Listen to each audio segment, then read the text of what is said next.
Welcome back, everyone, to the playoff edition of the Friday Night Football Showdown. Yeah, over at Milner Stadium, the Gulfport Admirals opening up the postseason at home, boy. That's right, and it's Milner time. There's only one man who can bring us those highlights, the Admiral of our digital desk and of the 7 Seas. Not well known, but Mr. Dylan Jones. Yeah, I'll take what I can get. Thanks, guys. While the playoffs are familiar waters for Gulfport, there's no doubting they've been a bit seasick in recent years, going 1-10 in round 1 since 2011. Can they change the tide tonight against the Petal Panthers? Let's find out. Gulfport at home tonight as the number 2 seed, looking for their first playoff win since 2019. We start 0-0 in the first. Play action, Dane Sullivan rolls to his left, but he's swallowed up. The lineman gets to him, and head coach Blake Pennick is furious. Late in the first now, Fisher Howell, quarterback for Petal, going to let one fly, and it'll be Corey Johnson with the snag to close out the first quarter. Big yardage there. They follow it up with a short touchdown run here by Chavez Walker. The Admiral stuck looking for answers as the Panthers take a 7-0 lead on that score. Next drive, Sullivan dropping back to pass here finds Christian Burks for Gulfport's longest play of the first half, but they're unable to capitalize. The score stood at 7-0 Petal through halftime. However, they rally back in the second half, but ultimately fall short. Petal takes the win to advance 20-17. So much for that. Back in the Pine Belt Deuce night in George County, taking on defending state champions West Jones. Pick it up in the first. Knight hits Bren Moody. Chance McClendon punches it loose. Braden Nance scoops it up and gives the Mustangs the ball in plus territory. West Jones, they're defending state champions for a reason, looking to capitalize off the turnover. Tootie Lindsay connects with Dion Graves.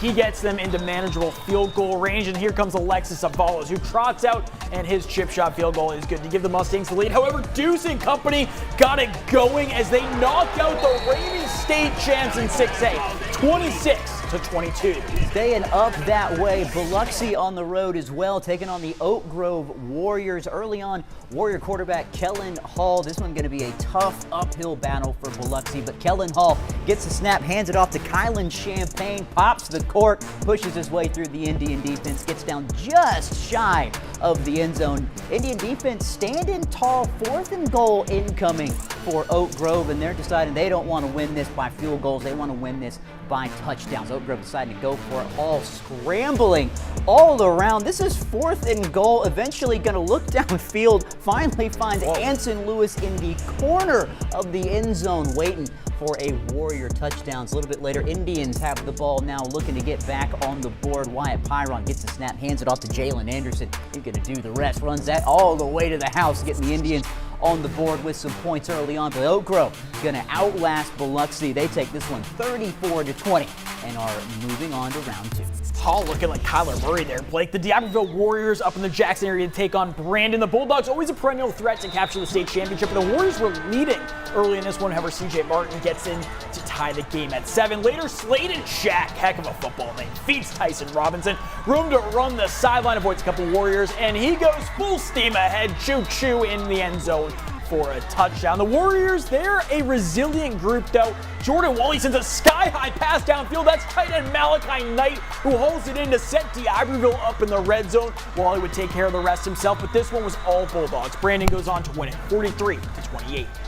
And our lone team in round 2 tonight in 4A, Poplarville taking on the Columbia Wildcats. Wildcats trail 7-0. Ashton Daniels going to change that one pretty quick. Rams his way in for a score. Point after, no good though. Keep that in mind. They trail 7-6. Later on in the half, Sidney Blackman on the quarterback draw, going to hustle for the first down. That is the Poplarville running machine that they do so well. A few plays later, Hornets go to Ty Keys. First action back in a long time. No one's going to catch him for the touchdown. Poplarville extends the lead 14-6. This one down to the wire. Poplarville led 21-20 with 9 minutes left in the game and ran out the clock on Columbia. They take it by 1. They've won their last 2 playoff games by that many points. Just 1 point apiece. And that's going to take us into our final break here on the Friday Night Football Showdown, but we still have more to get to. Yeah, we're going to take you around the coast for all the scores, plus our play of the night tonight that you guys, as always, not going to